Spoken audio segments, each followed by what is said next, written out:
संसारी लोगों की दुखपूर्ण अवस्था का वर्णन। श्री परशुराम अपने गुरु श्री दत्तात्रेय जी के आश्रम में जाने के लिए अत्यधिक उत्कंठित हो उत्तर की ओर शीघ्रता से बढ़ने का मन किया। वे मार्ग में अपने व्यवहार की स्थिति को सोचते विचारते इस चिंता में पड़े कि अवश्य अब तक मैंने मुख्य रूप से जो चिंतन करने योग्य आत्मचिंतन संवित प्राप्ति का साधन था उसके लिए कोई मार्ग नहीं अपनाया। मैं नदी के प्रवाह में गिरे मनुष्य के समान इधर उधर लहरों में बहता इतराता निरुद्देश्य फिरता हूँ और वे मेरी वही गत है जैसे अंधे मार्गदर्शक का पीछा करने वाले अंधे की होती है। दोनों ही किधर जाना इष्ट है इसे जानते नहीं और निरुद्देश्य चलते रहते हैं। जो आगे ले जाने वाला अंधा व्यक्ति है वे जिस स्थिति में सुख अथवा दुख का फल भोगता है वही गत इन सब संसारी पुरुषों की है। इन्हें अपने किसी कर्म के लक्ष्य तक पहुंचने के फल तक का पता नहीं रहता। ऐसे लोग जघन्य कर्मों द्वारा दूसरे पवित्र पुण्य कर्म के फल की आशा करते हैं। कहीं पर किसी फल के तुच्छ मात्र की प्राप्ति की आशा जो देवता और तंत्र के द्वारा प्राप्त हुई देखते हैं तो उसको अपनाकर उसे ही करते हैं और अपने दुष्कर्मों के फल के रूप में उल्टा ही फल देखकर लाभ की दुराशा मात्र से मोहित हो जाते हैं। ऐसे लोग फल के तुच्छ मात्र आभास से ही लुभ जाते हैं जिससे अंत में आपत्तियों के जाल में फंस जाते हैं। जिस प्रकार बड़ी मछली अपने थोड़े से लोभ के कारण मांस पाने की इच्छा से मछली पकड़ने के कांटे में बिंध जाती है, तो बताओ अपने संसारी जीवन के मार्ग से भटक कर किसे क्या सुख मिला। एक छोटे कीड़े से लेकर चांडाल तक सभी लोग सुख के लिए ही अपनी सारी शक्ति भर चेष्टा करते रहते हैं। जो सुख विष्ठा के कीड़े को जीव के द्वारा एवं विषेंद्रिय के द्वारा जिस रूप में मिलता है वैसा ही सुख तीनों लोकों के अधिपति बनने का है, उससे अन्य प्रकार का नहीं। सब तो पांच भौतिक देह के बने इस शरीर के लिए ही किया जाता है। वह देह मल मूत्र रुधिर मांस स्नायुओं एवं हड्डियों का ढांचा मात्र है। उसकी सदैव अविद्या राग काल कला और नियति चक्र में नाम रूप ही सीमित अवधि में फंसना पड़ता है। इसलिए सब ओर क्षणभंगी का क्रियाकलाप होता रहता है। इसलिए इसे अत्यंत निंदा युक्त कहा गया है। यह अत्यंत कुत्सित और दुख का हेतु है। इसी के मोह ममत्व के कारण ही सभी पुत्र मित्र और धर्म पत्नी जैसों के संबंध का मेल बनता है। इस नश्वर अत्यंत विभत्स तथा अत्याधिक दुखदायी देह में आत्मबुद्धि की भावना अपनत्व की भावना जानते बूझते हुए अधिकाधिक निंदित कार्य भी स्वार्थवश मनुष्य करता है। पतनशील देह होने पर इसमें कितना गुणों का लेश है। लोग इसे भली भांति जानते हैं कि सदा ही ये नव मलद्वारों वाला शरीर झड़ता रहता है, अपवित्र है। एक बार भी इसकी शुद्धि पर अवहेलना की गई कि सब ओर से नाक को ऐसे दुर्गंध को सहन करना होता है। इस देह में मल मूत्र और कफ का समूह भरा रहता है तथा ये रोम त्वचा और खून से पूर्ण है। इसके प्रति प्रेम भरी दृष्टि बनाकर अधूरदर्शी जन इसे प्रियतम और अति उत्तम समझता है। अज्ञानी लोग इसे अति सुंदर सुगंध पुष्पों से सजाता है। इस प्रकार से सजा बजाकर पामर लोग अति हर्षित होते हैं। वे नित्य जिस शरीर से मूत्र विष्ठा श्लेष्मा का समूह बहता रहता है इसे भूलकर नाना प्रकार के लेह चोष्य पेय और भोज्य पदार्थों द्वारा प्रतिक्षण विकारग्रस्त होने वाले शरीर को पुष्ट करता जाता है। वही देह वृद्धावस्था से जकड़ा जाकर रोगों से ग्रस्त होता है और व्रण आदि से बहता हुआ दुर्गंध का प्रसार करता रहता है। यदि दुर्भाग्य से किसी समय कोई फोड़ा होकर उसका घाव बन जाता है तो उसमें से पीप बहता है और अधिकाधिक दुर्गंध युक्त दोष से विजातीय द्रव्य उसमें से निकलता रहता है। वास्तविक बात तो ये है कि चैतन्य कला के बिना ये क्षण में ही जलीय तत्व से भरपूर होकर अमंगल अशुद्ध मृतदेह बनता है तथा कीड़ों से भरा हुआ ये अन्य प्राणियों का भक्षण होता है। ये केवल दुर्गंध युक्त मल से पूर्ण है।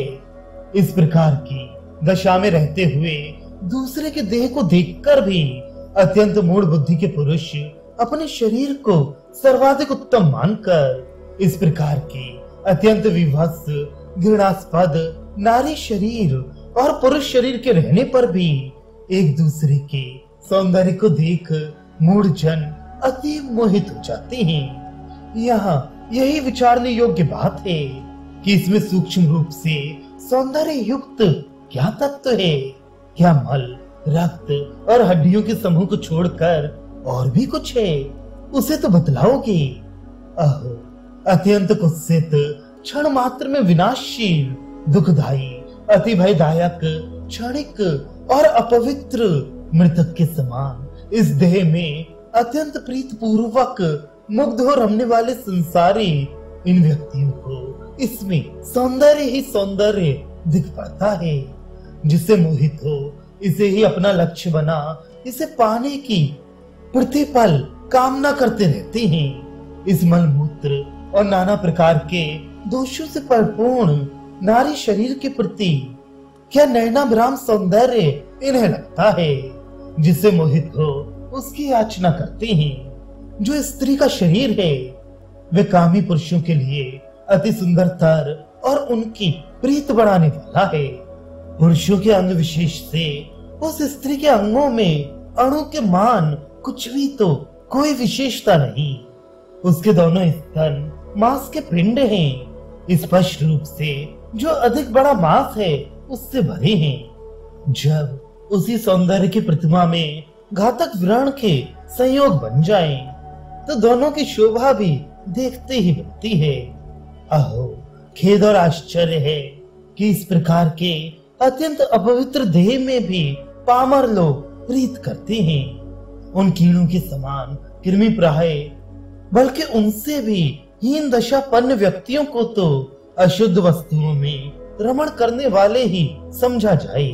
वे धिक्कारने योग्य ही हैं। ये अविवेक और मूर्खता की चरम सीमा पहुंच गई। मैं इस प्रकार की निम्नगामी विचारधारा का क्या वर्णन करूं? इस बड़े भारी दोष को देखकर भी संसारी विषय लोग इसे गुण ही मानते हैं। इसी प्रकार को देह का अभिमान कर मूर्ख लोग काम, क्रोध, लोभ, मोह एवं मद इनके वश में अपना क्रिया कराया नष्ट करते हैं और इसके द्वारा प्रताड़ित होकर उच्छल तारों के समान निर्देश हो जाते हैं। ऐसे लोग अपने आत्मा की स्थिरता नहीं कर सकते और असंतोष एवं अशांति के थपेड़ों से प्रताड़ित होकर 84 के फेर में आते जाते रहते हैं।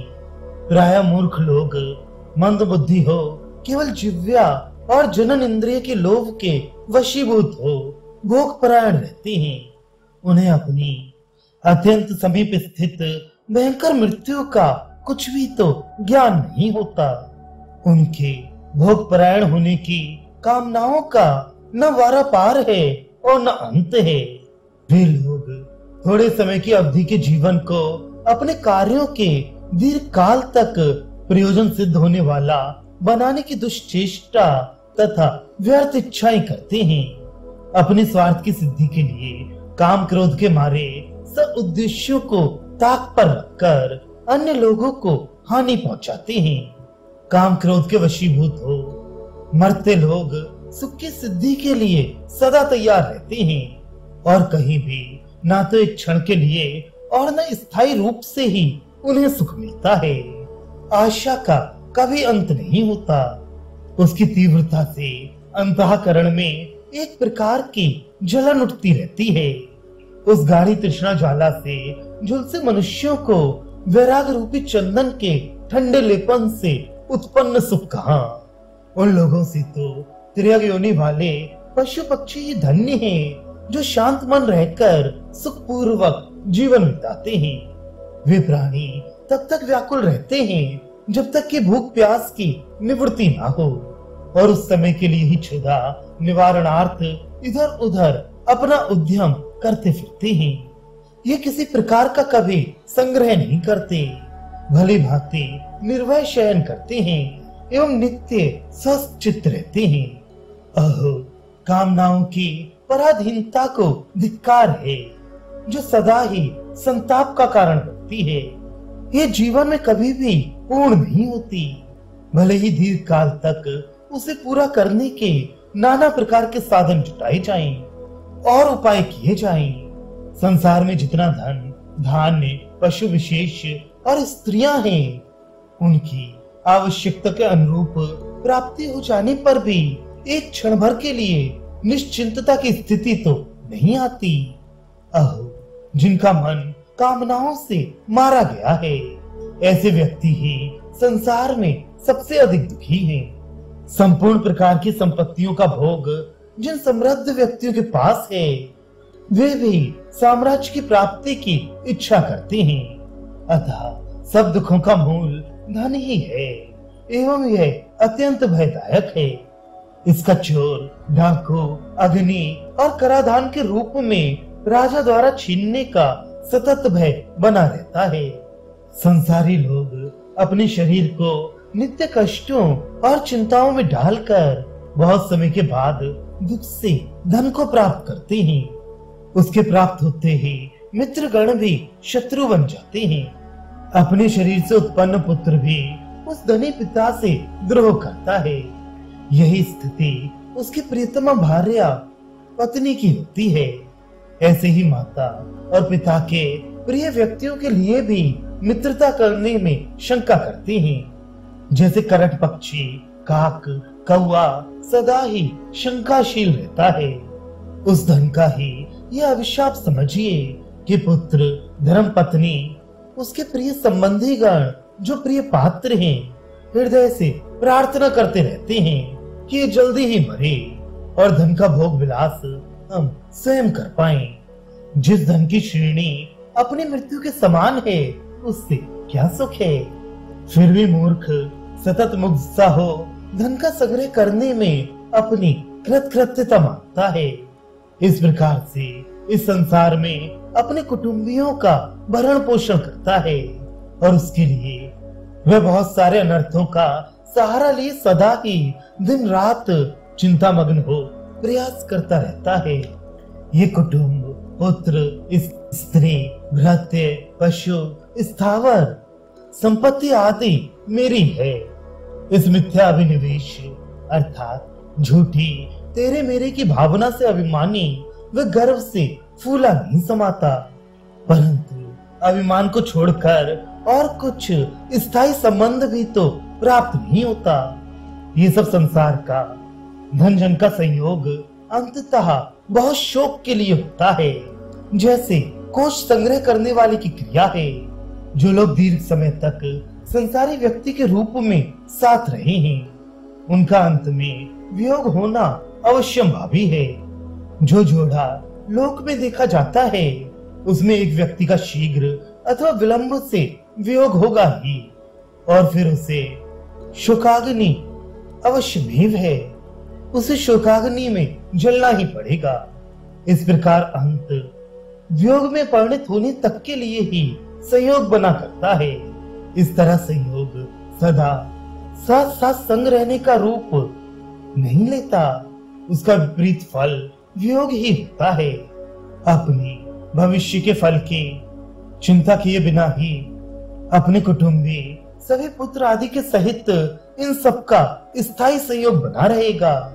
ये निश्चित कर मूर्ख कुटुंबी जन केवल कुटुंब के भरण पोषण में ही घुले रहते हैं और अंत में विपत्तियों के पहाड़ टूटने के कारण शोक मग्न हो जाते हैं। धन और जन में यही भारी दोष है। ये सब अस्थिरता सब गुणों के भक्षक और दुख से निवारण किए जाने वाले, इनका आना जाना अनिवार्य है। इससे इस संसारी संघात में आ सारे गुण विशेष अस्त हो जाते हैं। इसलिए अपने कल्याण को चाहने वाले व्यक्ति को कभी भी संसारी पदार्थों की संगति नहीं करनी चाहिए। ये सब महाबलवान मृत्यु के भय से भरे पड़े हैं। धन, गृह और स्त्रियां, यहाँ तक सुकर्म से प्राप्त होने वाले स्वर्ग की भी बुद्धिमान कभी भी इच्छा न करे। सब अंत में मृत्यु को प्राप्त होते हैं और शोकदायक हैं। इसलिए अभय पद को पाने की सदा इच्छा करे, जिससे निरापद हो मनुष्य शोक को अवकाश न दे। मैं इसी प्राप्ति के लिए महात्मा मुनि श्रेष्ठ श्री दत्तात्रेय गुरु की शरण में जाता हूँ। मार्ग में श्री दत्तात्रेय जी के आश्रम की ओर चलते उन्हीं के द्वारा अपना सर्वथा कल्याण संभव है और वहीं पर सब ओर से अभय मिलेगा। ये सब सोचते हुए परशुराम ने पर्वतराज गंधमादन को देखा।